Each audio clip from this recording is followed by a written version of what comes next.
কাজিৰঙা সমষ্টিত বাগিচাই বাগিচাই প্ৰচাৰ বিজেপি প্ৰাৰ্থী কামাখ্যা প্ৰসাদ তাছাৰ খুমটাইত বাগিচাৰ ভোটাৰৰ মাজত প্ৰচাৰ চলালে প্ৰাৰ্থীগৰাকীয়ে চাহ বাগিচাৰ ৰাইজৰ সমস্যা সমাধানৰ বাবে বিজেপি নেতৃত্বাধীন চৰকাৰে ব্যৱস্থা গ্ৰহণ কৰি আহিছে বুলি আৰু কৰি থাকিব বুলি মন্তব্য কৰে কামাখ্যা প্ৰসাদ তাছাই।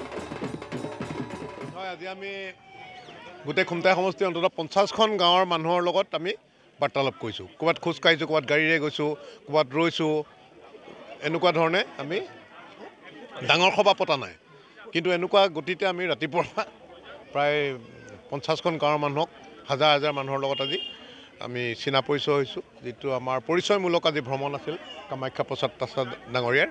আৰু ইয়াৰ পাছত আমাৰ যিটো আচলতে প্ৰচাৰ এইটো তীব্ৰতৰ হ'ব, যেতিয়া 27 তাৰিখে মনোনয়ন পত্ৰ দাখিল কৰিব, তাৰপিছত একদম তীব্ৰতৰ হৈ উঠিব। আমাৰতো বহুত ভাল হ'ব আৰু আজিৰ দিনত ইলেকশ্যন হ'লে 40ৰ ওপৰ হৈ যাব ব্যৱধান।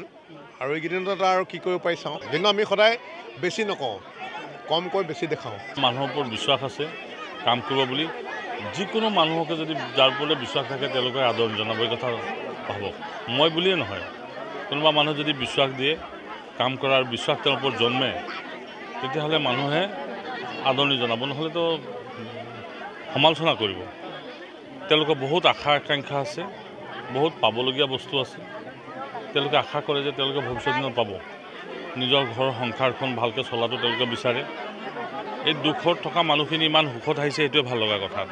বহুত কাম কৰিব লাগিব ভৱিষ্যতে, বহুত কষ্টটো থাকে, যিকোনো গাঁৱৰ মানুহ হওক, বাগিচাৰ মানুহ হওক, মানুহখিনি বহুত আশা কৰে।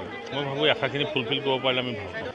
মোক সমালোচনা কৰাটো স্বাভাৱিক কথা, কাৰণ মই জেনেৰেল ছেক্ৰেটাৰী আছিলোঁ, মোৰ পৰা তেওঁলোকৰ এক্সপেক্টেশ্যন আছে। তেওঁলোকে ভাবে যে এজন প্ৰাক্তন সাধাৰণ সম্পাদক, এজন প্ৰাক্তন কৰ্মী যেতিয়া সাংসদ হৈছে, তেওঁলোকৰ পৰা যথেষ্ট পাব লগা আছে। আমাৰ পৰা বিচাৰিব, নহ'লে কাৰ পৰা বিচাৰিব? আমি এইখিনি সমাধান কৰাৰ কাৰণে চেষ্টা কৰি আহিছোঁ, আৰু যিমানেই সমাধান কৰিব পাৰিম সিমানে আমাৰ কাৰণে ভাল। সমস্যাবিলাক ৰাখি থৈ থৈ আজি এই অৱস্থা হ'ল। গতিকে মই মিছা প্ৰতিশ্ৰুতিও দিয়া নাই, ভুলকৈও মানুহক কোৱা নাই। আজি মাত্ৰ তেখেতসকলক দেখা কৰিছোঁ আৰু যামগৈ। যেতিয়া নিৰ্বাচিত হ'ম আমি বহি বহি এইবিলাক কথা আলোচনা কৰিম, যি